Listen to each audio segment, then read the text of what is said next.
Hello बच्चों, मैं लखन सैनी एक बार फिर से आप सबका स्वागत करता हूं कक्षा 12 की गणित विषय की ऑनलाइन कक्षा में। बच्चों, आज से हम शुरू करेंगे हमारी पाठ्य पुस्तक की मॉड्यूल संख्या 3 का अध्याय 9, जिसका नाम है द्विघात समीकरण एवं रैखिक असमीकरण। आज की कक्षा में जो हमारा विषय रहेगा बच्चों, वो रहेगा द्विघात समीकरण। आपको हमेशा की तरह अपनी नोटबुक पेन लेके बैठना है बच्चों। हर एक कॉन्सेप्ट को, हर एक परिभाषा को, हर एक उदाहरण के हल को ध्यान से समझना है, उसे नोट करना है बच्चों, और बाद में दोहराना भी है। आइए शुरू करते हैं आज की कक्षा। देखिए, सबसे पहले हम देख लेते हैं परिभाषा। द्विघात समीकरण की चर्चा हमें करनी है, तो हमें द्विघात समीकरण की परिभाषा को समझना होगा। हमें समझना होगा कि द्विघात समीकरण आखिर कहते किसे हैं। हमने द्विघात बहुपद पढ़ा है ना, तो द्विघात बहुपद है बच्चों, यदि a x square plus b x plus c द्विघात बहुपद है, जहां a not equal to zero है। बच्चों, अगर ये द्विघात बहुपद है, तब इस बहुपद की तुलना हम अगर जीरो से कर दें, यानी कि a x square plus b x plus c बराबर जीरो ले लें, तो ये जो समीकरण बनेगी, ये क्या कहलाएगी? द्विघात समीकरण कहलाएगी। बड़ी सिंपल सी परिभाषा है। एक द्विघात बहुपद को जब हम बराबर जीरो ले लेते हैं, तो वो द्विघात बहुपद फिर क्या बन जाता है? द्विघात समीकरण बन जाता है बच्चों। क्लियर? चलिए आगे। द्विघात समीकरण के मूल बच्चों किसे कहेंगे? मूल या हल बच्चों। मूल कह लीजिए या फिर क्या कह लीजिए, साधारण शब्दों में हम कह सकते हैं द्विघात समीकरण के हल। किसी द्विघात समीकरण में उपस्थित चर के वे मान जो इसे, अर्थात बच्चों द्विघात समीकरण को संतुष्ट करते हैं, द्विघात समीकरण के मूल कहलाते हैं। जैसे बच्चों, यदि अल्फा द्विघात समीकरण a x square plus b x plus c बराबर जीरो का मूल है, तो कब मूल होगा? जब इस एक्स के स्थान पर आप अल्फा रख दो और आपको मिल जाए a alpha square plus b alpha plus c बराबर जीरो। यानी कि अगर alpha a x square plus b x plus c बराबर जीरो को संतुष्ट करेगा, तो अल्फा को हम इस समीकरण का क्या कहेंगे? मूल कहेंगे। इस समीकरण का हल कहेंगे। क्लियर? चलिए अब एक टिप्पणी देखिए, रिमार्क देखिए। बच्चों, यदि अल्फा और बीटा द्विघात समीकरण a x square plus b x plus c बराबर zero, a not equal to zero, यानी कि समीकरण ए, इसे क्या कहा है मैंने? समीकरण ए कहा है। अगर इसके दो मूल हैं, देखो द्विघात समीकरण है, तो कितने मूल होंगे? दो मूल होंगे। दोनों मूलों को हमने क्या बोला? एक को अल्फा बोला, एक को क्या बोला? बीटा बोला। अगर अल्फा और बीटा इस समीकरण ए के मूल है बच्चों, तो x माइनस अल्फा और x माइनस बीटा इस समीकरण के क्या होंगे? इस द्विघात समीकरण ए के गुणनखंड होंगे। और इस परिणाम की सहायता से हम लिख सकते हैं इस द्विघात समीकरण को इस प्रकार से, x minus alpha into x minus beta बराबर जीरो। कहने का मतलब ये है बच्चों, देखिए, ये a x square plus b x plus c बराबर जीरो है। अगर इसके मूल कौन कौन है? अल्फा और बीटा इसके मूल हैं। तो इसी समीकरण को हम लिख सकते हैं x minus alpha into x minus beta बराबर जीरो। यानी कि क्वाड्रेटिक इक्वेशन द्विघात समीकरण के हमारे पास हो जाएगा x square minus alpha plus beta into x plus alpha beta. यहाँ आप ये भी समझ सकते हैं कि अगर आपको किसी द्विघात समीकरण के मूल पता हैं, तो आप उस द्विघात समीकरण को आसानी से ज्ञात कर सकते हैं। कैसे? द्विघात समीकरण बराबर हो जाएगी एक्स स्क्वायर माइनस मूलों का योग इंटू एक्स प्लस मूलों का क्या? गुणनफल। इसी बात को मैं लिख सकता हूं इस तरीके से, देखो, एक्स स्क्वायर माइनस मूलों का, जो दो मूल हैं उनका योग, और इस योग को किससे गुणा कर देंगे? एक्स से, प्लस क्या कर देंगे? मूलों का गुणा कर देंगे, गुणनफल कर देंगे, और बराबर में क्या लगा देंगे? है जीरो। तो हमारे पास क्या जाएगी? द्विघात समीकरण आ जाएगी। क्लियर? चलिए आगे। द्विघात समीकरण को गुणनखंड द्वारा हल करना। अभी हमने देखा कि किसी भी द्विघात समीकरण को उसके मूलों की सहायता से हम क्या कर सकते हैं, गुणनखंडित कर सकते हैं। या हम किसी द्विघात समीकरण को अगर गुणनखंडित कर लें तो उस गुणनखंडों की सहायता से क्या कर सकते हैं, मूल ज्ञात कर सकते हैं, अर्थात उस द्विघात समीकरण के हल ज्ञात कर सकते हैं। कैसे ज्ञात करते हैं, क्या स्टेप्स होती है बच्चों, आइए चर्चा करते हैं। देखिए, गुणनखंड विधि द्वारा द्विघात समीकरण के मूल ज्ञात करना या हल ज्ञात करना। पहला चरण क्या है, सबसे पहले तो आपको क्या करना होगा, द्विघात समीकरण को मानक रूप में लिखना होगा, यानी कि ax square plus b x plus c बराबर 0 की फॉर्म में उसको लिखना होगा। और जब आप इस फॉर्म में लिख लेंगे और इस फॉर्म में लिखने के बाद आपको देख लेने हैं ए बी और सी के मान। ए क्या है, एक्स स्क्वायर का गुणांक है, आपको एक्स स्क्वायर का गुणांक देख लेना है। बी यानी कि एक्स का गुणांक देख लेना है, बी को बोलेंगे एक्स का गुणांक। और सी किसको बोलेंगे, अचर पद को बोलेंगे जिसमें एक्स नहीं है बच्चों, ये है अचर पद, है ना। तो एक्स स्क्वायर का गुणांक, एक्स का गुणांक और अचर पद हम देख लेंगे। ठीक है, उसके बाद में दूसरे चरण में आपको क्या करना है, ए को सी से गुणा करना है, यानी कि एक्स स्क्वायर के गुणांक को अचर पद से गुणा करना है। ये गुणनफल मान लीजिए कितना आ गया, डी आ गया। फिर आपको क्या करना है, इस डी को गुणनखंडित करना है दो गुणनखंडों के रूप में। डी को आपको कुछ इस प्रकार से लिखना है, एम गुणा एन करके। और ये m और n इस तरीके से होना चाहिए कि इन दोनों का गुणनफल तो d के बराबर आएगा ही आएगा, लेकिन इनको जोड़ने पे क्या आना चाहिए, b आना चाहिए, यानी मध्य पद x का गुणांक आना चाहिए बच्चों। ठीक है ना। तो d का तीसरा काम हमारा क्या है, d के गुणनखंड ज्ञात करना, दो गुणनखंड ज्ञात करना जिनका योग क्या हो, b के बराबर हो, x के गुणांक के बराबर हो। उसके बाद में आप क्या करेंगे, b के स्थान पर m प्लस l लिख देंगे। और ऐसा लिखने पर जो द्विघात समीकरण के 3 पद थे वो 4 पदों में बदल जाएंगे। 4 पदों में से पहले 2 पद और अंतिम 2 पदों में से हम क्या लेंगे, जो भी उभयनिष्ठ होगा उसे उभयनिष्ठ ले लेंगे। जब आप उभयनिष्ठ ले लेंगे तो ये जो द्विघात समीकरण है दो रेखिक गुणनखंडों के रूप में क्या हो जाएगा, गुणनखंडित हो जाएगा। और प्रत्येक रेखिक गुणनखंड को हम क्या करेंगे, शून्य के बराबर रख के अभिष्ट समीकरण के हल ज्ञात कर लेंगे। क्लियर। स्टेप्स आपको पता, मैंने आपको बताई दी, अब इनको कैसे अप्लाई करना है, कैसे ये स्टेप्स काम करती है बच्चों, आइए उदाहरण के माध्यम से हम समझते हैं। देखिए, हम ले लेते हैं हमारी पाठ्य पुस्तक की उदाहरण संख्या 1 को, अध्याय 9 की उदाहरण संख्या 1। क्या कहा गया है, गुणनखंड विधि द्वारा या गुणनखंड विधि के उपयोग से निम्नलिखित द्विघात समीकरण को हल कीजिए। आपको द्विघात समीकरण दे रखा है 6x square plus 5x minus 6 बराबर 0। ठीक है ना। तो ये मानक रूप में ही लिखा हुआ है। अगर मैं यहाँ पर a का मान देखूँ तो कितना है, 6 है, b का मान देखूँ तो कितना है, 5 है, और c का मान अगर हम देखें तो कितना है, माइनस 6 है। अब आपको क्या करना है, ए बी सी के बाद में a गुणा c करना है। जब आप a गुणा c करेंगे तो ये कितना आ जाएगा, माइनस का 36 आ जाएगा। अब इस 36 के ऐसे दो गुणनखंड हमें पता करने हैं जिनको जोड़ने पे क्या है, 5 आए। तो देखो 9 चौक 36, मैं इस 36 को लिख सकता हूँ 9 गुणा माइनस 4 लिख सकता हूँ क्या। देखो इसको और इसको जोड़ोगे तो प्लस का 5 आ जाएगा ना। ठीक है ना। तो 5 के स्थान पर हम क्या लिख देंगे, 9 माइनस 4 लिख देंगे। ठीक है। फिर प्रथम दो और अंतिम दो में से उभयनिष्ठ लेकर हम क्या कर लेंगे, गुणनखंड कर लेंगे। देखो कैसे, कहानी को इस तरीके से समझेंगे आप। हल में लिखेंगे द्विघात समीकरण, ये है 6x square plus 5x minus 6 बराबर 0। हमने a गुणा c कर लिया, जो आया उसके दो गुणनखंड पता कर लिए, कितने आए, 9 माइनस 4 आया था ना, 9 गुणा माइनस 4 आया था ना। तो 5 की जगह में क्या लिख रहा हूँ, देखो 6x स्क्वायर प्लस 5 की जगह में लिख रहा हूँ 9 माइनस 4 x माइनस 6 बराबर 0। इस तरीके से ये आपको मिल गया 6x square plus 9x minus 4x minus 6 बराबर 0।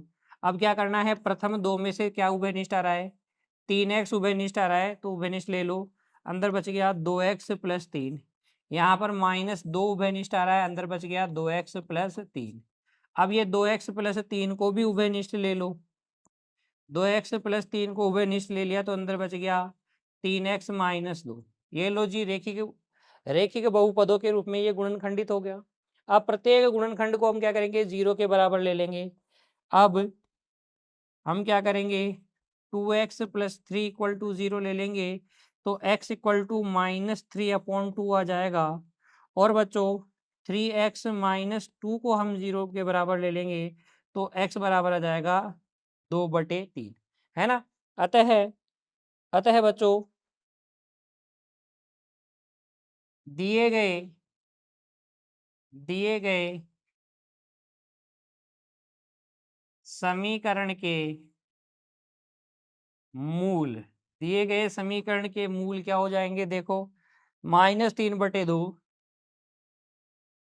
व 2/3। इनमें से एक को हम क्या कहेंगे, अल्फा, और दूसरे को क्या कहेंगे, बीटा। क्लियर हो गई बात। चलिए एक और उदाहरण लेते हैं और वापस से पूरी कहानी को एक बार रिवाइज करते हैं। उदाहरण संख्या देखिए 2। क्या कहा गया है, गुणनखंड विधि का उपयोग से निम्नलिखित द्विघात समीकरण को हल कीजिए। और ये आपको द्विघात समीकरण दे रखी है 3√2 x² + 7x - 3√2। सबसे पहला काम ABC पता करना। ए पता कर लिया 3√2, बी पता कर लिया 7, और सी पता कर लिया बच्चों कितना है, -3√2। ए बी और सी आपके पास है। ए गुणा सी पता करो, ए को सी से गुणा करो, यानी कि 3√2 गुणा -3√2। ये सब खेल आपको माइंड में करना है। तो ये कितना आ जाएगा, -18 आ जाएगा। अब -18 के ऐसे दो गुणनखंड पता करो जिनको जोड़ने पे कितना आए, बी आए, यानी कि 7 आए। तो इसको मैं लिख दूं क्या, 9 गुणा -2 लिख दूं क्या, है ना। यानी कि देखो इन दोनों गुणनखंडों को जोड़ने पर कितना आ जाएगा, 7 आ जाएगा। फिर हमारा खेल अब यहाँ से स्टार्ट होगा। देखो हल, समीकरण लिख लेते हैं। 3√2 x² + 7x - 3√2 बराबर कितना, 0। बी जो 7 है उसकी जगह हम क्या लिखेंगे भाई, हम लिख देंगे 9 - 2, ये x अपनी जगह 3√2 बराबर 0, है ना। ये आ जाएगा आपके पास, देखो 3√2 x² + 9x - 2x - 3√2 बराबर में कितना, 0। यहाँ पर देखोगे तो तुम्हें 3x कॉमन नजर आ जाएगा। 3x कॉमन नजर आएगा तो ये 3 तो कॉमन आ ही गया, √2 बच गया, और x बच गया, प्लस का क्या बचेगा, 3। यहाँ पर माइनस का √2 कॉमन ले लो, तो ये बचेगा √2 × x प्लस कितना, 3 बराबर 0। ठीक है ना। इस तरीके से गुणनखंडित कर लेंगे। √2x + 3 को भी उभयनिष्ठ ले लो। √2x + 3 को उभयनिष्ठ ले लिया तो ये अंदर बच गया 3x - √2, और ये बराबर में कितना, 0। अब हम क्या करेंगे, दोनों को 0 के बराबर लेके अभिष्ट शून्य के या अभिष्ट मूल निकाल लेंगे। √2x + 3 बराबर 0 करने से तो x बराबर कितना आएगा, -3/√2 आएगा। और बच्चों 3x - √2 बराबर 0 करोगे तो x बराबर कितना आ जाएगा, √2/3 आ जाएगा। ये आपके पास x के मान आ जाएंगे। अंत में आप लिख दीजिएगा, अतः अभिष्ट मूल लिख दीजिए, या क्या लिख दीजिए, हल लिख दीजिए। क्या क्या है बताओ। एक तो है √3/2, √2/3, एक तो है √2/3, एक है -3/√2। एक क्या है, -3/√2। एक अल्फा और एक बीटा, दो शून्य का आपको मिलेंगे बच्चों। क्लियर। तो अब गुणनखंड विधि में आपको कोई दिक्कत नहीं है ना, सारे स्टेप समझ में आ गए, उदाहरण भी हमने कर लिए। चलो तो आगे बढ़ते हैं। अब हम हल करेंगे हमारी पाठ्य पुस्तक की उदाहरण संख्या 3। इसमें देखो हमसे क्या कहा गया है, गुणनखंड विधि का उपयोग से निम्नलिखित द्विघात समीकरण को हल कीजिए। तो एक और हल कर लेते हैं, एक और बार अभ्यास कर लेते हैं। यहाँ पर a का मान तो कितना है, a + b का होल स्क्वायर, b का मान कितना है 6, a² - b², c का मान कितना है 9, a - b का होल स्क्वायर। क्लियर। अगर हम a गुणा c करते हैं, a को c से गुणा करते हैं, तो a गुणा c यहाँ पर हमारे पास आएगा 9 a प्लस बी का whole square a minus B का होल स्क्वायर। क्लियर? अब हमें इसके ऐसे दो गुणनखंड करने हैं जिनको जोड़ने से क्या है 6 गुणा ए स्क्वायर माइनस बी स्क्वायर आए। देखो जब आप इसको ढंग से गुणा करोगे तो ये आ जाएगा 9 गुणा ए स्क्वायर माइनस बी स्क्वायर का होल स्क्वायर, जिसको आप लिख सकते हो 3 a square minus B square गुणा 3 a square minus B square लिख सकते हो ना। जोड़ो इन दोनों को तो कितना आ जाएगा 6 a square minus B square आ जाएगा। तो अब हम हल कर सकते हैं इस द्विघात समीकरण को बड़े आसान से। हमने गुणनखंड पता कर लिए, तो गुणनखंड विधि से हम आसानी से हल कर लेंगे। देखो कैसे लिखेंगे हल, और हल में पहले समीकरण लिख लेते हैं। ये है ए प्लस बी का होल स्क्वायर एक्स स्क्वायर, है ना। ए प्लस बी का whole square x square plus 6 a square minus B square x plus 9 a minus B का होल स्क्वायर बराबर कितना 0।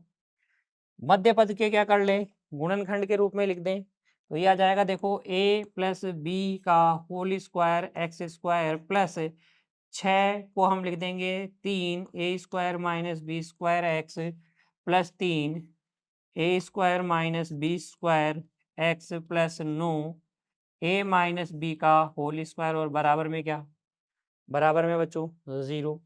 प्रथम दो में से क्या उभयनिष्ठ आ रहा है, देखो a प्लस बी उभयनिष्ठ आ रहा है और x उभयनिष्ठ आ रहा है, तो यहाँ बच जाएगा a plus B into x plus बच्चों यहाँ क्या बचेगा 3 बचेगा और a माइनस बी बचेगा, क्योंकि a square minus B square का मतलब क्या हो गया a plus B into A minus B, A plus B तो कॉमन आ गया, a माइनस बी बच गया।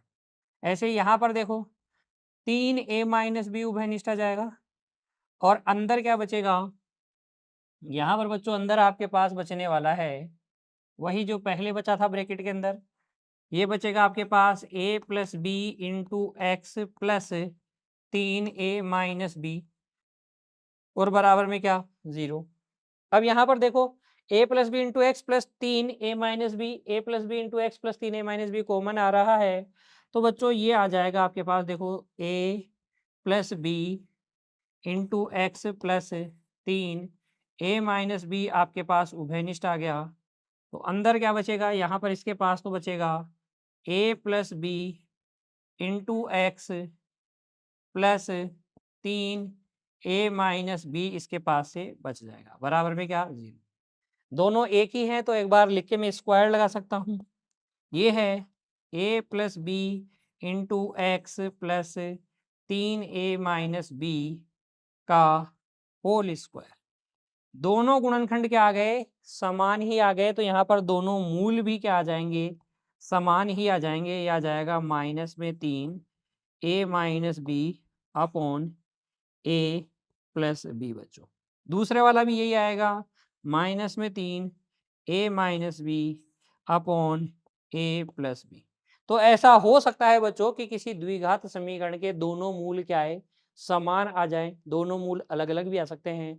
हो सकता है कि दोनों मूल कैसे आए, काल्पनिक संख्याएं भी आए, उनकी भी चर्चा अभी हम आगे करेंगे। ठीक है, तो द्विघात समीकरण कैसा भी दिया गया हो आप गुणनखंडन विधि द्वारा उसको हल कर सकते हैं कि नहीं।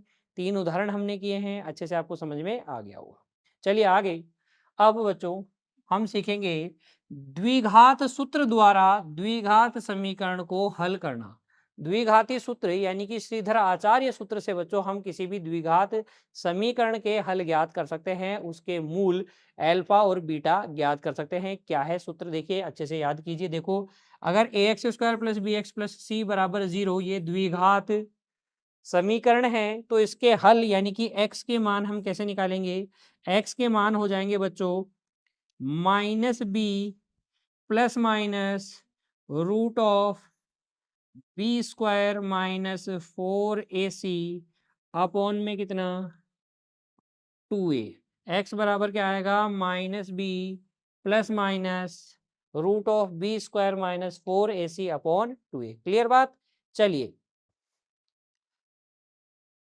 अब बच्चों चर्चा करते हैं हम द्विघात समीकरण के मूलों की प्रकृति की। जैसे कि अभी मैंने आपको बताया कि द्विघात समीकरण के मूल समान भी हो सकते हैं, असमान भी हो सकते हैं, वास्तविक भी हो सकते हैं, काल्पनिक भी हो सकते हैं। तो इन सब की प्रकृति का हमें ज्ञान कैसे होगा? द्विघात समीकरण के मूल कब तो वास्तविक होंगे, कब असमान होंगे और कब क्या होंगे? मूल अलग-अलग होंगे बच्चों। अरे यार! क्या बोल रहा हूँ मैं? पता नहीं चला क्या बोल रहा हूँ।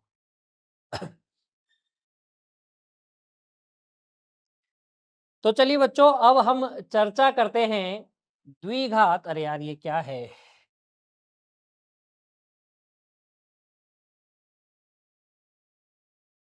फ़ोन आ जाता है।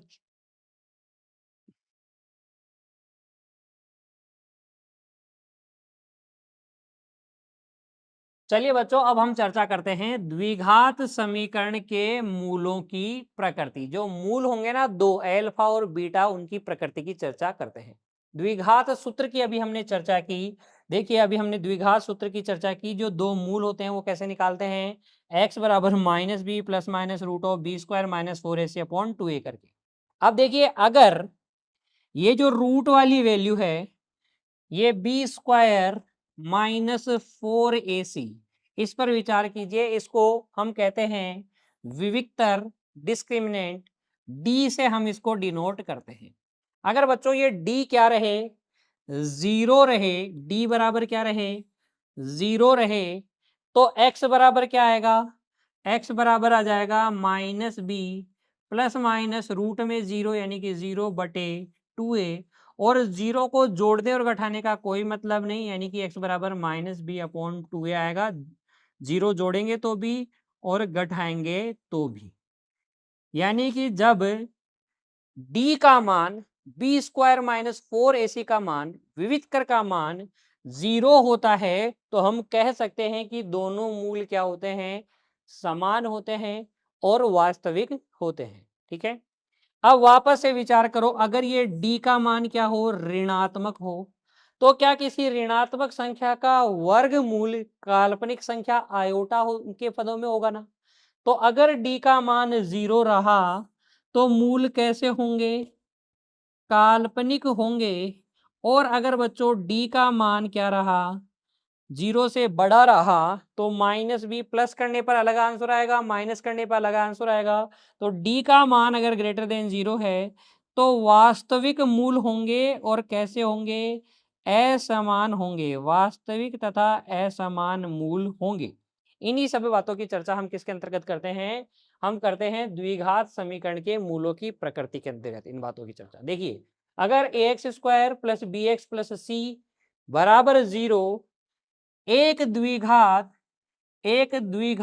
समीकरण है, तब d का मान क्या होता है? d बराबर होता है बी स्क्वायर माइनस 4ac।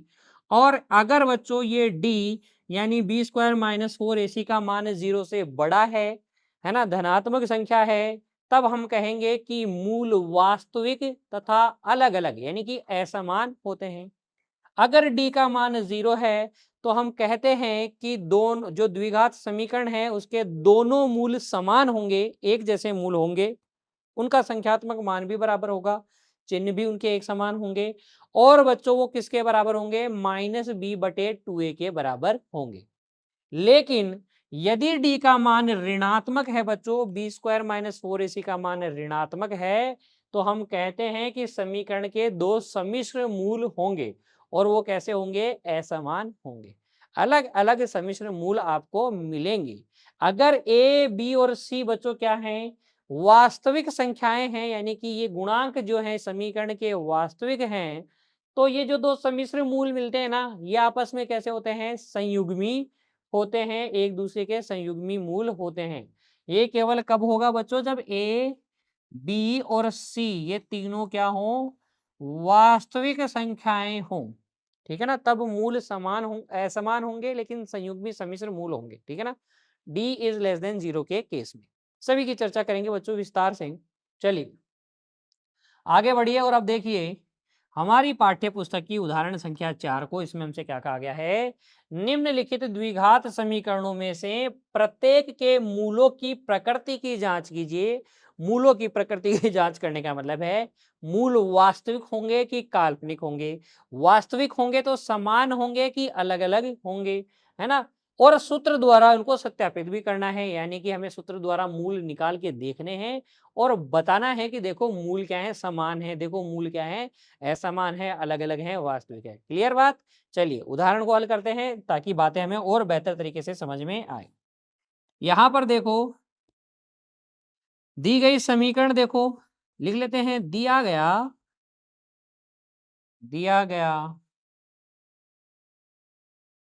द्विघात समीकरण, दिया गया द्विघात समीकरण है x square plus 9x plus 10 बराबर 0। यहाँ अगर हम देखें d का मान यानी कि बी स्क्वायर माइनस 4ac का मान अगर हम देखें तो देखो b का मान तो कितना है 9, तो 9 का स्क्वायर माइनस 4a का मान 1 है, c का मान कितना है 10 है। तो ये आ जाएगा बच्चों कितना 9 का स्क्वायर माइनस 4 गुणा 10 40, यानी कि 81 माइनस 40 कितना हो जाएगा 41 हो जाएगा, जो कि क्या है धनात्मक है।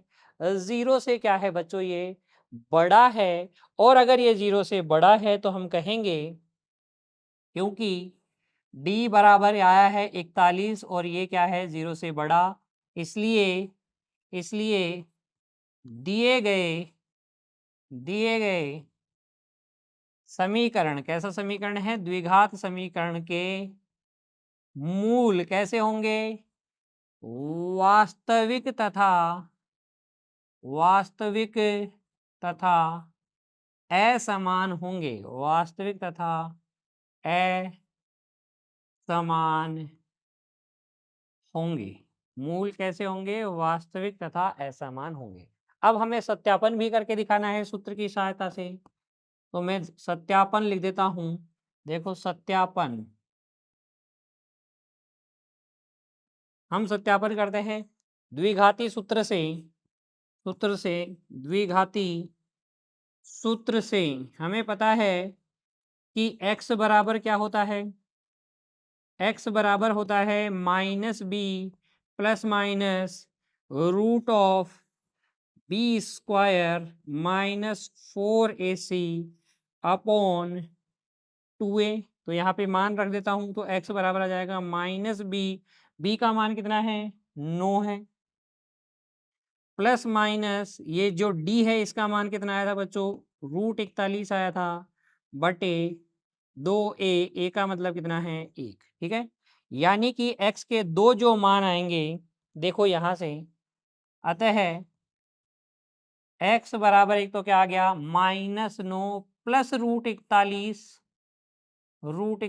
बटे 2, और एक आ गया -9 माइनस रूट 41 बटे 2।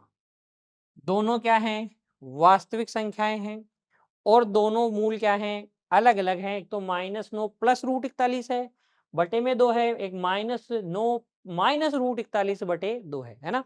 तो हमने इस प्रकार से सत्यापित भी कर दिया बच्चों। क्लियर? चलिए अब इसी उदाहरण का भाग 2 देखो, और यहाँ पर हल में आप मुझे बता दो दिया गया समीकरण। देखो लिख लेते हैं दिया गया समीकरण वो है आपके पास 9y² माइनस 6√2 y प्लस 2 बराबर 0। यहाँ ए बी सी बता दो। ए यानी कि x² का गुणांक, यहाँ x की जगह चर क्या है y है, तो y² का गुणांक क्या है 9 है। बी क्या है वो है -6√2, वह सी बराबर कितना है 2, तथा ए बी सी निकाल लिया, तथा डी का मान भी बता दो। डी क्या होता है वो होता है b² माइनस 4ac, यानी कि -6√2 का होल स्क्वायर माइनस 4a का मतलब 9c का मतलब कितना 2।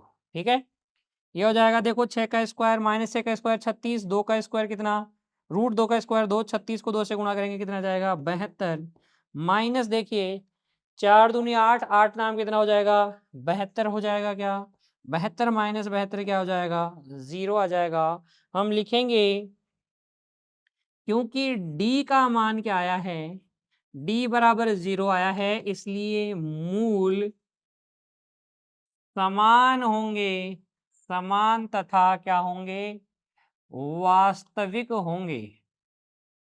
मूल समान तथा वास्तविक हैं। ठीक है, ये हो गई मूलों की प्रकृति। अब हमें सूत्र द्वारा क्या करना है?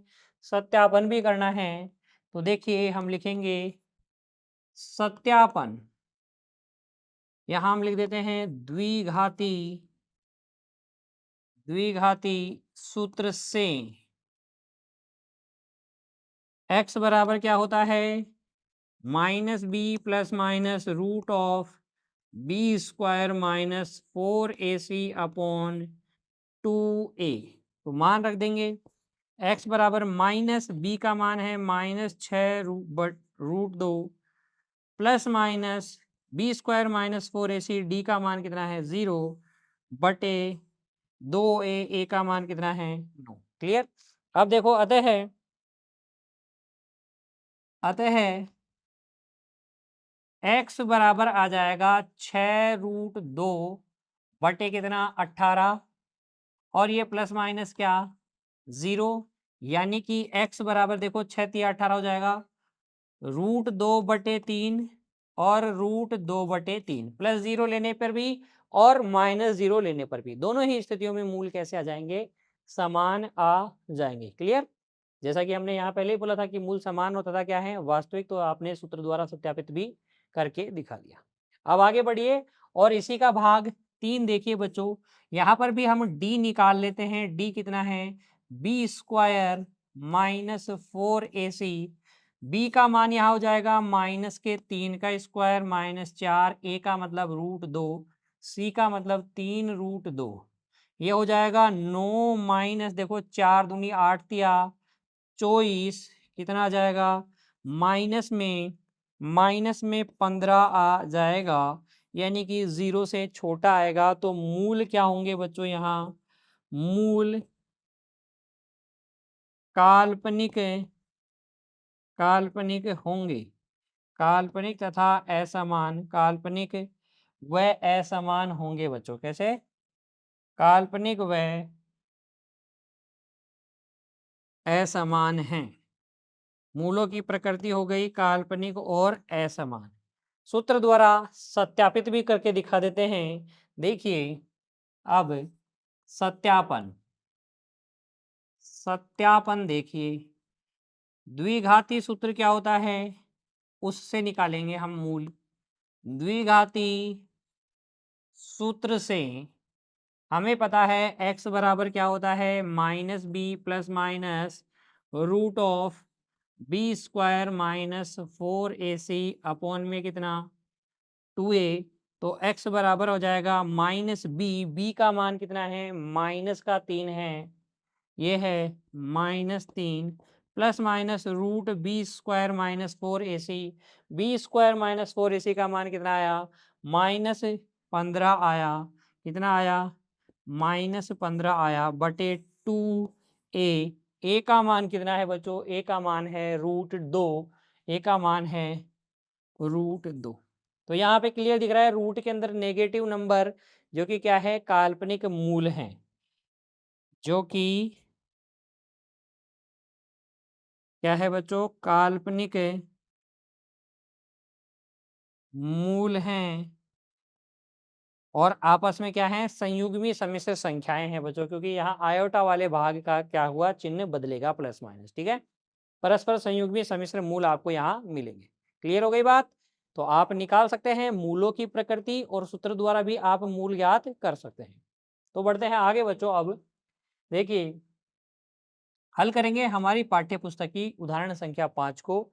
इसमें हमसे कहा गया है सिद्ध कीजिए कि P के सभी वास्तविक मानों के लिए द्विघात समीकरण x square plus P x minus 1 के मूल वास्तविक तथा असमान होंगे। तो यहाँ पर देखो हम अभी सिद्ध कर देते हैं। देखो यहाँ d निकाल लो, d यानी कि बी स्क्वायर माइनस 4ac। देखो बी स्क्वायर का मतलब पी स्क्वायर माइनस 4, ए का मतलब 1, सी का मतलब -1, तो ये आ जाएगा पी स्क्वायर प्लस 4। पी क्या है? वास्तविक संख्या है। वास्तविक संख्या का वर्ग करोगे तो धनात्मक आएगा। धनात्मक में 4 जोड़ोगे तो बड़ा धनात्मक आएगा, है ना? पी स्क्वायर से भी बड़ा धनात्मक संख्या आएगी। यानी कि अगर पी वास्तविक संख्या है तो ये हमेशा क्या रहेगा? 0 से बड़ा रहेगा। और अगर ये 0 से बड़ा है तो हम लिखेंगे क्योंकि डी का मान 0 से बड़ा है, for every P belongs to R, प्रत्येक वास्तविक संख्या P के लिए D का मान 0 से बड़ा है, इसलिए हम कहेंगे P बिलोंग्स टू R के लिए, P बिलोंग्स टू R के लिए द्विघात समीकरण x square plus P x minus 1 बराबर 0 के मूल वास्तविक वास्तविक तथा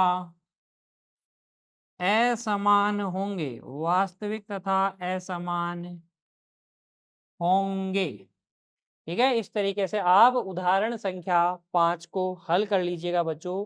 फिर बढ़ेंगे आगे। और बच्चों अब हम देखते हैं हमारी पाठ्य पुस्तक की उदाहरण संख्या 6 को।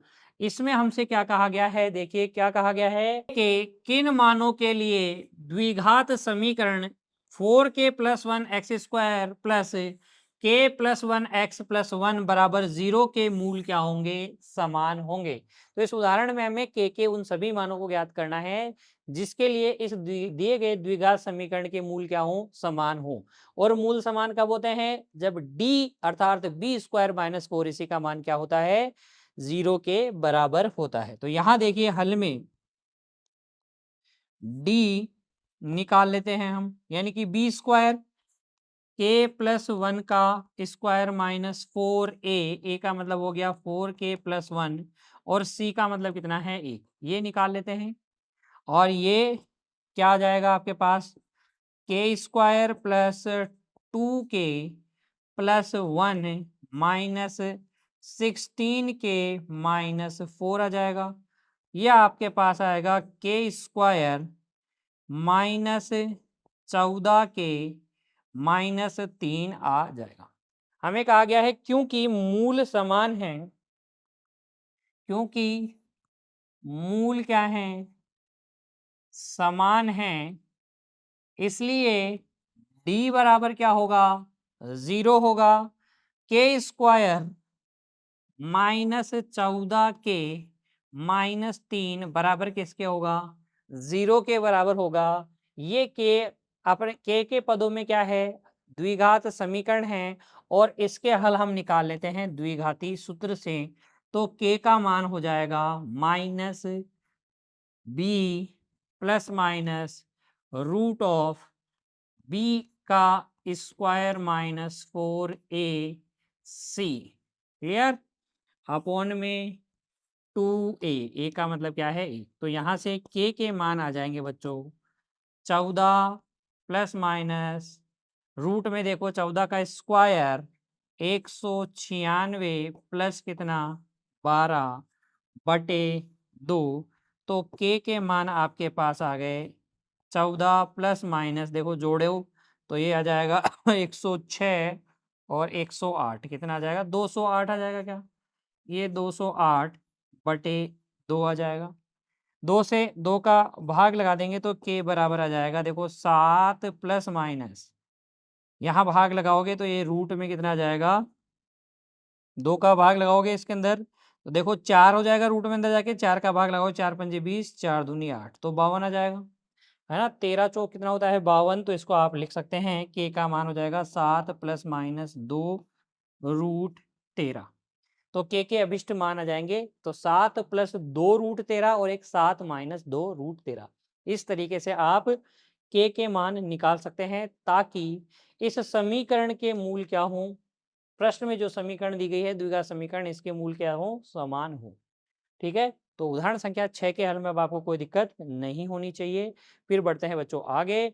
और अब हम हल करेंगे उदाहरण संख्या 7 को। इसमें हमसे क्या कहा गया है, सिद्ध कीजिए कि ए बी सी डी के सभी वास्तविक मानों के लिए द्विघात समीकरण x square into a square plus b square plus 2x into a c plus b d plus c square plus d square बराबर 0 के मूल क्या हैं, काल्पनिक है। सभी वास्तविक मानों के लिए क्या है, मूल काल्पनिक है, किंतु यदि AD बराबर क्या हो, BC हो, तो मूल वास्तविक तथा क्या होंगे, समान होंगे। तो यहां पर देखेंगे हल उदाहरण संख्या 7 का। पहले लिख लेते हैं दिया गया समीकरण। बच्चों प्रॉपर वे में आपको हल करके बताता हूं। दिया गया समीकरण, दिया गया समीकरण है x square into a square plus b square. तो ये एक्स स्क्वायर का गुणांक हो गया a square plus b square plus 2x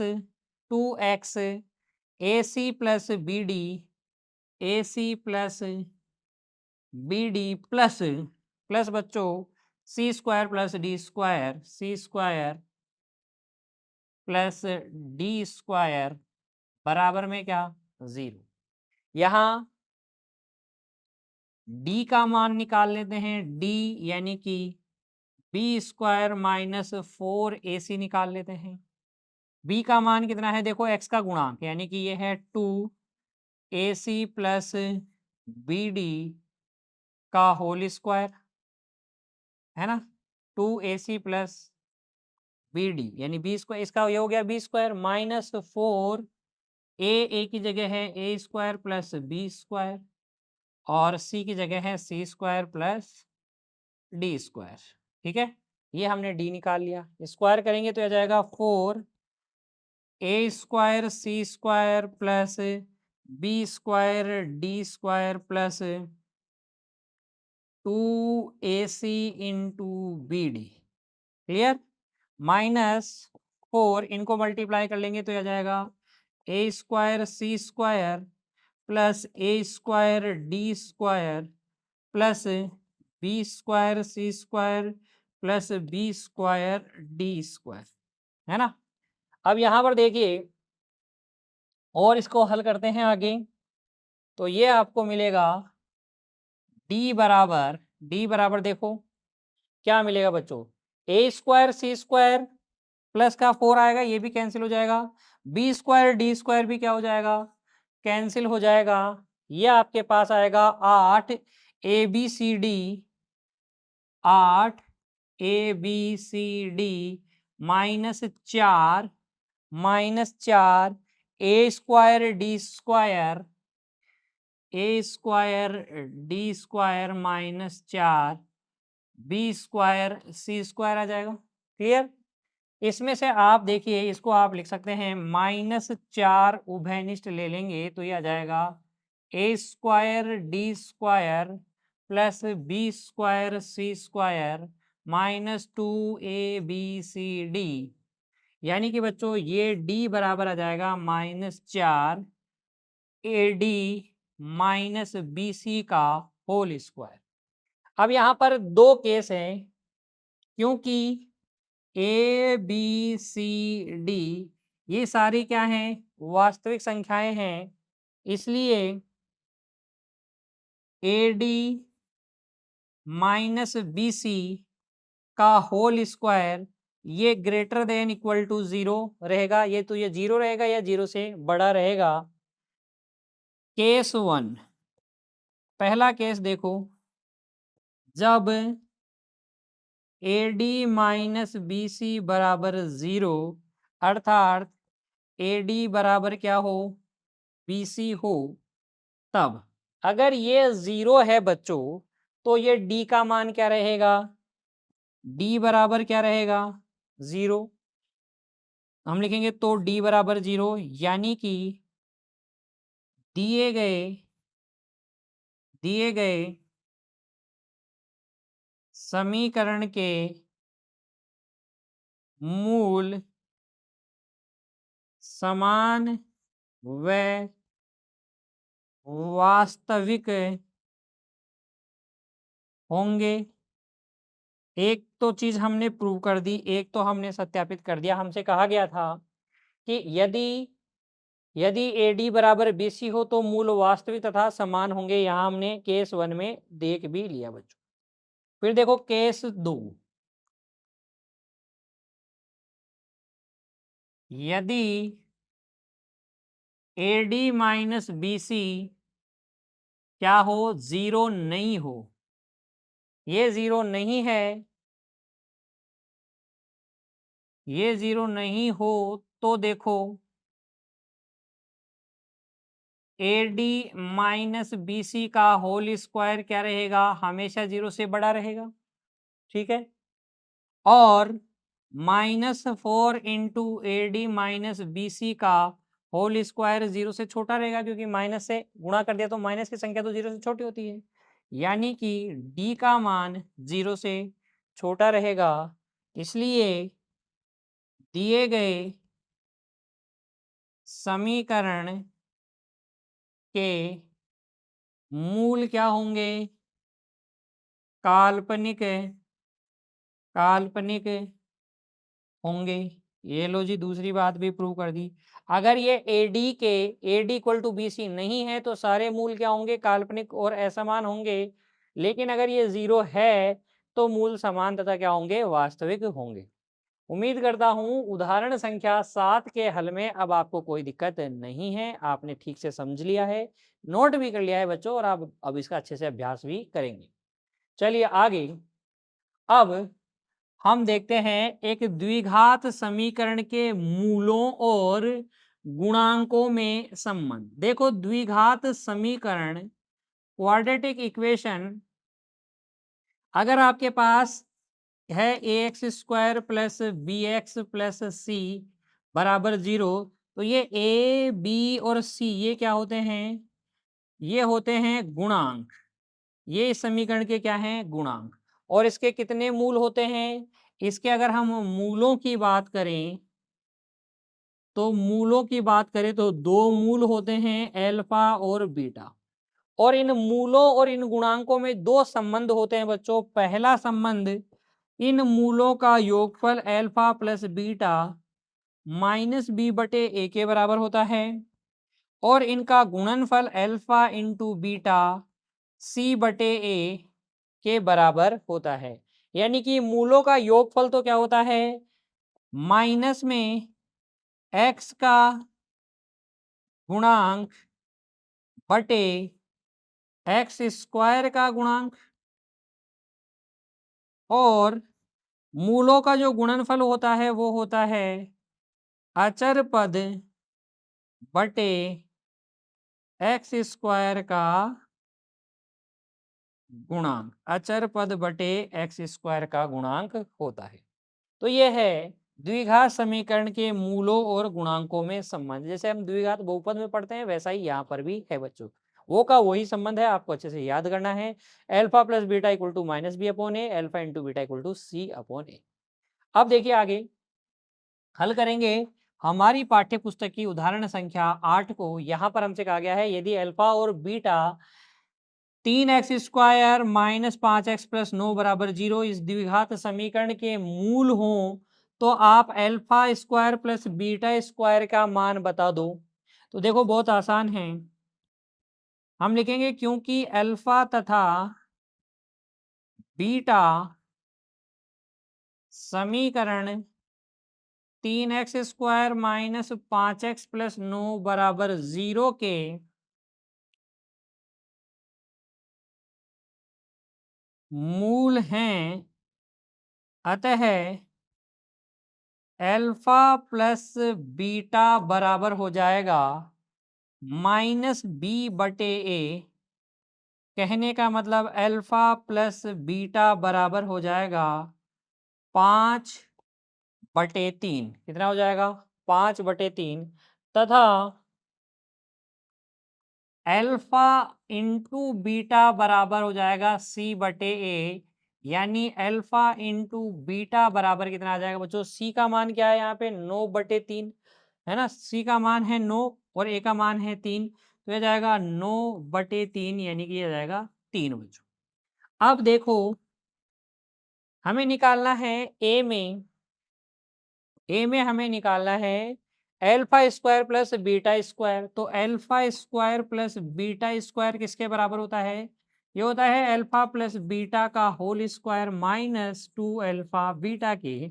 alpha plus beta का मान कितना है? अल्फा प्लस बीटा का मान है 5/3 माइनस 5/3 की 5/3, बिल्कुल ये माइनस और ये माइनस प्लस का हो जाएगा तो 5/3 प्लस का बच्चों, ठीक है ना। तो ये 5/3 का होल स्क्वायर माइनस 2 गुणा अल्फा इंटू बीटा का मान कितना है? 3। यह आ जाएगा देखो 25/9 माइनस 6, यानी कि 9×6 = 25 में से 36 गया तो माइनस का 11 आ जाएगा। माइनस का 11/9 आपके पास किसका मान आ जाएगा? Alpha square plus beta square का। फिर देखिए आगे आपको मान ज्ञात करना है 1/अल्फा स्क्वायर प्लस 1/बीटा स्क्वायर का। तो हल बी देखिए, हमें 1/अल्फा स्क्वायर प्लस 1/बीटा स्क्वायर का मान निकालना है। थोड़ा इसको हल करेंगे तो यह आ जाएगा अल्फा स्क्वायर बीटा स्क्वायर और यह आ जाएगा alpha square plus beta square. Alpha square plus beta square का मान आपके पास है कितना है? -11/9, ये है -11/9 और अल्फा इंटू बीटा का स्क्वायर, अल्फा इंटू बीटा कितना है? 3, तो ये हो जाएगा 3 का स्क्वायर। कहने का मतलब -11/81 क्या आ जाएगा? 1/अल्फा स्क्वायर प्लस 1/बीटा स्क्वायर का मान। चलिए फिर आगे उदाहरण संख्या 9 को देखिए। अब यदि समीकरण 3y square plus 4y plus 1 बराबर 0 के मूल अल्फा तथा बीटा हो तो एक ऐसा द्विघात समीकरण बनाइए जिसके मूल क्या हो? Alpha square plus alpha square और बीटा स्क्वायर हो।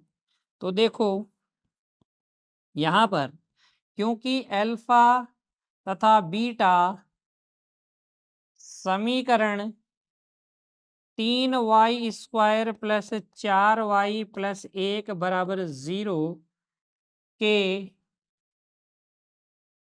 मूल हैं। अतः अतः बच्चों अल्फा प्लस बीटा बराबर तो हो जाएगा -4/3, क्योंकि अल्फा प्लस बीटा किसके बराबर होता है? -b/a के। और बच्चों अल्फा इंटू बीटा तथा अल्फा इंटू बीटा हो जाएगा c/a के, यानी कि 1/3 के बराबर ये आ जाएगा। अब हमें एक ऐसी समीकरण निकालनी है जिसके मूल अल्फा स्क्वायर और क्या हो? बीटा स्क्वायर हो।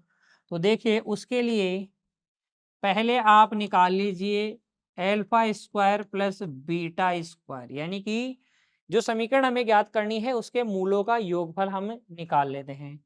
ये हो जाएगा अल्फा प्लस बीटा का whole square minus 2 alpha beta, यानी -4/3 का होल स्क्वायर, -4/3 का होल स्क्वायर -2 इंटू 1/3, यह आ जाएगा 16/9 -2/3। देखो एलसीएम आ जाएगा 9, यह आ जाएगा 16 -3 × 9 3 दूनी 6, यानी कि 10/9 आ जाएगा alpha square plus beta square. तथा इनका गुणा देखो अल्फा स्क्वायर और बीटा स्क्वायर का, वो आ जाएगा अल्फा इंटू बीटा का स्क्वायर। 1/3 का स्क्वायर कितना जाएगा? 1/9। अब आपके पास जिस समीकरण के मूलों का योग भी है और गुणनफल भी है तो वो समीकरण आप निकाल सकते हैं। तो देखो इसलिए द्विघात समीकरण बराबर हो जाएगी x square minus alpha square plus beta square into x plus alpha square beta square. अभी हमने चर्चा की थी ना द्विघात समीकरण के जब मूल हमें पता होते हैं तो द्विघात समीकरण क्या होती है? एक्स स्क्वायर माइनस मूलों का योगफल इंटू एक्स प्लस मूलों का गुणनफल बराबर में क्या? 0। बराबर में क्या? 0। तो मान रख दो इसका। ये आ जाएगा आपके पास एक्स स्क्वायर माइनस, देखो alpha square plus beta square का मान कितना है? 10/9 है। तो ये 10/9 एक्स प्लस कितना बच्चों? 1/9 बराबर में कितना 0, तो ये आ जाएगा 9x² माइनस 10x प्लस 1 बराबर 0। ये आ जाएगी अभिष्ट द्विघात समीकरण, जिसके की मूल क्या है, अल्फा स्क्वायर और बीटा स्क्वायर है बच्चों। ठीक है, इस तरीके से आप हल कीजिएगा उदाहरण संख्या 9 को। और फिर देखिए बच्चों, आगे बढ़ेंगे और हम अब हल करते हैं हमारी पाठ्य पुस्तक की उदाहरण संख्या 10। यदि समीकरण ax square plus b x plus c बराबर 0, ए नॉट इक्वल टू 0 का एक मूल दूसरे का क्या हो, वर्ग हो, यानी कि अगर बच्चों एक मूल को मैं क्या मानूं, अल्फा को अगर मैं के मानूं, तो बीटा क्या होगा, इस के का स्क्वायर होगा। एक मूल अगर अल्फा है तो दूसरा मूल क्या होगा, अल्फा स्क्वायर होगा। ठीक है, सिद्ध कीजिए कि B cube plus A C square plus a square सी बराबर होता है 3 ABC। तो देखो यहां हम हल करते हैं उदाहरण संख्या 10 को। किस प्रकार से हल करेंगे, सबसे पहले हम क्या मान लेंगे, समीकरण के मूल मान लेंगे। तो माना समीकरण a x square plus b x plus c बराबर 0 के मूल अल्फा व अल्फा स्क्वायर हैं। एक मूल दूसरे मूल का क्या है, वर्ग, तो एक मूल अल्फा हो गया, दूसरा क्या होगा, अल्फा स्क्वायर। अब देखो इन दोनों मूलों का योग अल्फा प्लस अल्फा स्क्वायर यानी अल्फा इंटू 1 प्लस अल्फा का मान क्या हो गया, -b/a हो गया। समीकरण 1 कह दीजिए। तथा इन दोनों का गुणनफल अल्फा इंटू अल्फा स्क्वायर हो जाएगा c/a। वो कितना हो जाएगा, c/a। इसको आप कह दीजिए समीकरण संख्या 2। अल्फा क्यूब का मान हो जाएगा c/a। समीकरण 2 बच्चों। ठीक है, अब समीकरण 1 से देखो। समीकरण 1 से हमें पता है अल्फा इंटू अल्फा प्लस 1 बराबर है -b/a के।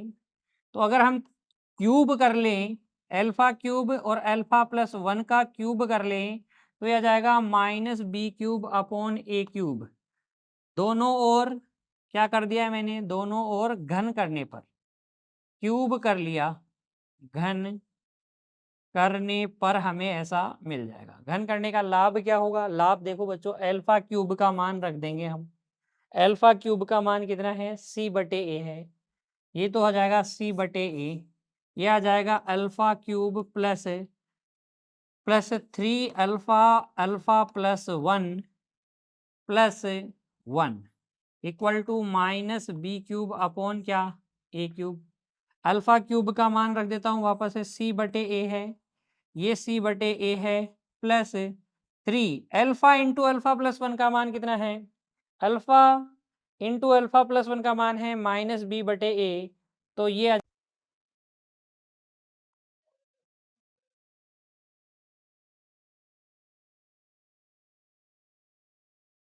-b/a और ये +1 बराबर में चल रहा है -b³/a³। देखिए c/a को अंदर गुणा कर लेंगे तो ये आ जाएगा c² / a² -3 bc/a² plus c/a बराबर -b³/a³।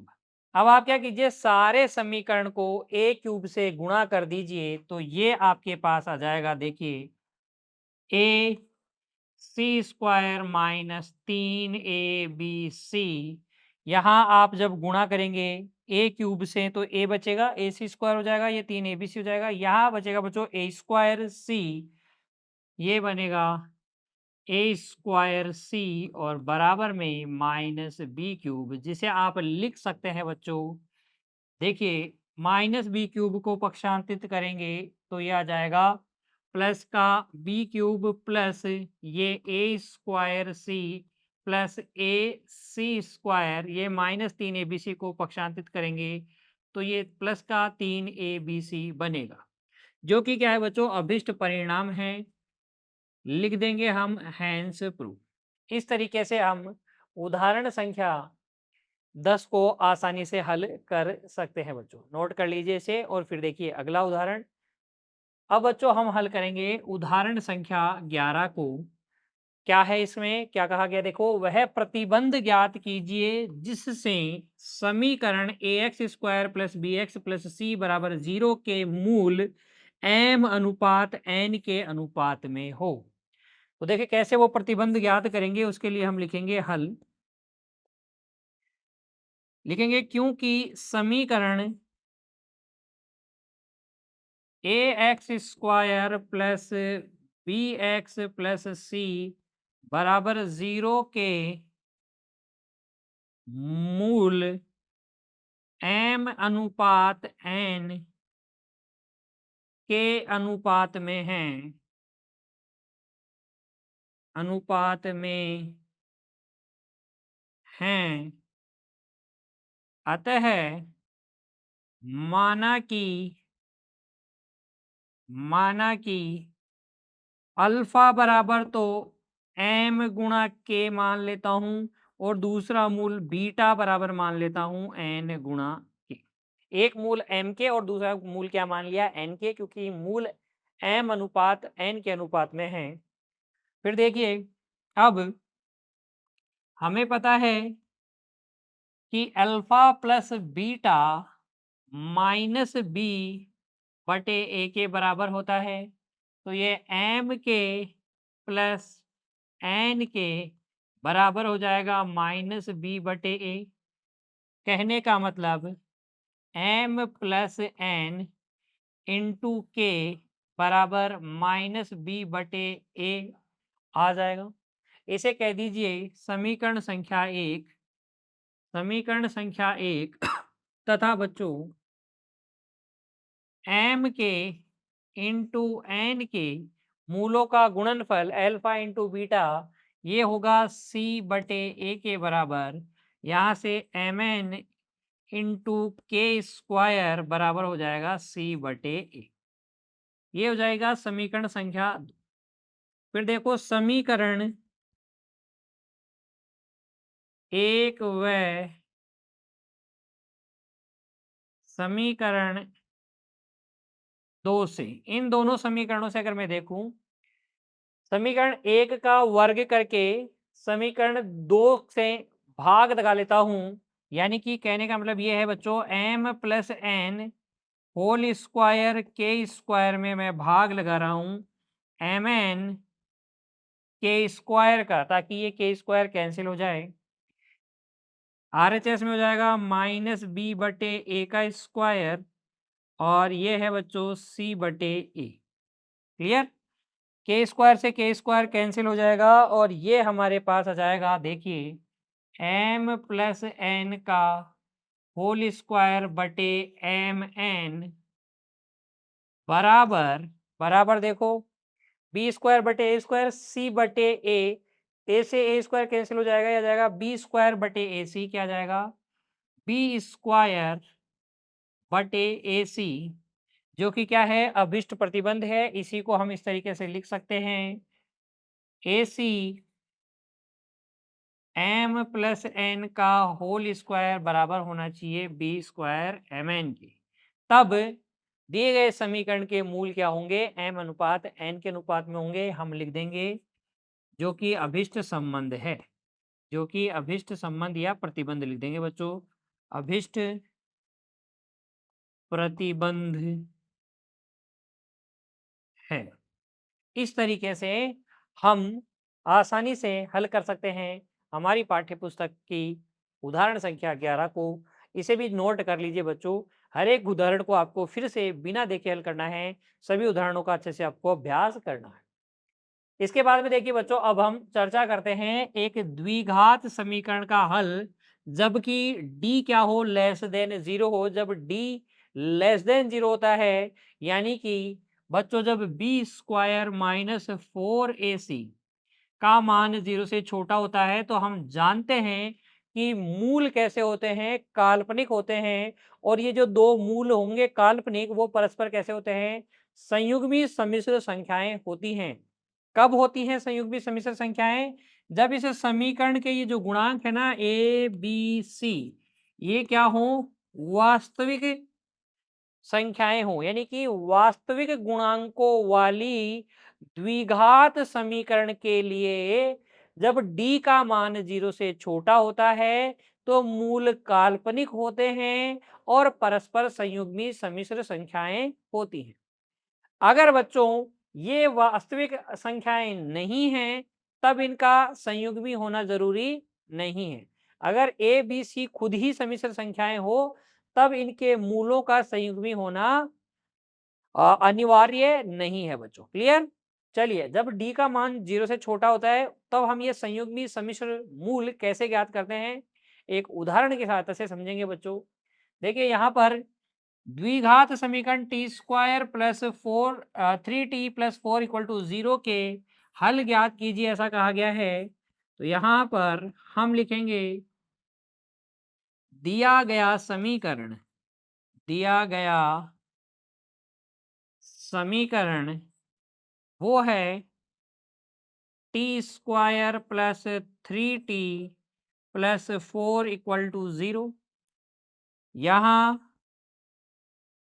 ए का मान 1 है, बी का मान 3 है तथा सी का मान कितना है, 4 है। हमें इसके मूल ज्ञात करने हैं, तो पहले प्रकृति निकाल लेता हूँ। d बराबर क्या होता है, बी स्क्वायर माइनस 4ac होता है। बी स्क्वायर यानी कि 3 का स्क्वायर 9 माइनस 4a, सी का मतलब भी 4। 9 में से 16 गया तो कितना बच गया, माइनस का 7 बच गया, जो कि 0 से छोटा है। अतः बच्चों मूल कैसे हैं, अतः मूल काल्पनिक हैं, मूल काल्पनिक है। और अब इन मूलों को ज्ञात करने के लिए हम प्रयोग लेंगे द्विघाती सूत्र का। तो देखिए अब द्विघाती द्विघाती सूत्र से हमें पता है कि जो दो मूल होते हैं वो हम ज्ञात कर सकते हैं, t बराबर -b plus minus root of b square minus 4ac upon 2a करके मान भर दीजिए तो t बराबर आ जाएगा, देखो -b। b का मान कितना है, b का मान बच्चों यहाँ पर है 3, b का मान है 3, तो -3 plus minus root of b square minus 4ac का मान कितना आया, -7 आया, बटे 2a, a का मान कितना है 1। तो यहाँ से t का मान आ गया, देखो बच्चों -3 प्लस माइनस में रूट 7 है, इसको मैं लिख सकता हूँ 7, ये बराबर -7 को हम लिख सकते हैं 7 गुणा -1। -1 का रूट क्या होता है, वो बच्चों काल्पनिक संख्या आयोटा होती है, और ये रूट 7 अंदर और बटे में कितना, 2। अतः बच्चों t के दो मान आए, कौन कौन से, t बराबर एक तो आ गया -3 बटे 2, प्लस का साइन ले लेंगे आयोटा रूट 7 बटे 2, या बच्चों t का जो दूसरा मान है वो क्या है, -3 बटे 2, माइनस का साइन ले लेंगे तो आयोटा रूट 7 बटे 2। ये दो मान हमारे पास t के आए हैं, और आप देख सकते हैं दोनों मान क्या हैं, अलग अलग हैं, दोनों सम्मिश्र संख्याएं हैं। और कैसी सम्मिश्र संख्याएं हैं, परस्पर संयुग्मी सम्मिश्र संख्याएं हैं। तो जब d का मान 0 से छोटा होता है तो संयुग्मी सम्मिश्र संख्याओं के रूप में हमें मूल मिलते हैं, और इनको इस प्रकार से द्विघाती सूत्र की सहायता से हम ज्ञात कर सकते हैं बच्चों। क्लियर?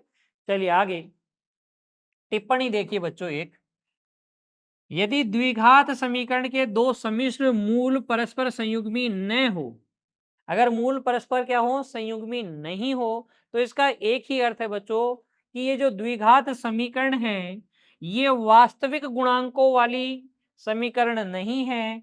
द्विघात समीकरण सम्मिश्र गुणांकों वाला समीकरण होगा। अगर द्विघात समीकरण के मूल क्या हैं, काल्पनिक संख्याएं हैं और आपस में संयुग्मी नहीं है, तो इसका सीधा मतलब है कि जो समीकरण है वो वास्तविक गुणांकों वाली समीकरण नहीं है। वो किस प्रकार के गुणांकों वाली समीकरण है, सम्मिश्र गुणांकों वाली समीकरण है बच्चों। क्लियर? चलिए आखिरी बात, बीज गणित की आधारभूत प्रमेय की हम चर्चा कर लेते हैं बच्चों। हमने देखा है कि जो रेखिक समीकरण होते हैं उसके एक हल होते हैं। आज हमने देखा कि द्विघात समीकरण होंगे तो उसके दो हल होंगे। इसी प्रकार तीन घात वाले समीकरण के तीन हल होंगे, चार घात वाले के चार, और बच्चों एन घात वाला जो समीकरण होगा उसके कितने हल होंगे? एन हल होंगे। जिस प्रकार एन घात वाले बहुपद के कितने शून्यक होते हैं? एन शून्यक होते हैं। तो ये जो स्टेटमेंट है बच्चों, ये कथन है, इसी को हम बोलते हैं बीजगणित की आधारभूत प्रमेय। एक एन घात वाले समीकरण के एन ही मूल होते हैं, एक एन घात वाले बहुपद के एन ही शून्यक होते हैं। ये कथन क्या कहलाता है? बीजगणित की आधारभूत प्रमेय कहलाता है बच्चों। आ गया समझ में आपको? आज की कक्षा में बच्चों यहीं तक। मिलेंगे अगली कक्षा में एक और नए कॉन्सेप्ट के साथ। तब तक बच्चों आप पढ़ते रहिए, अपने स्वास्थ्य का ध्यान रखिए, खुश रहिए बच्चों। धन्यवाद।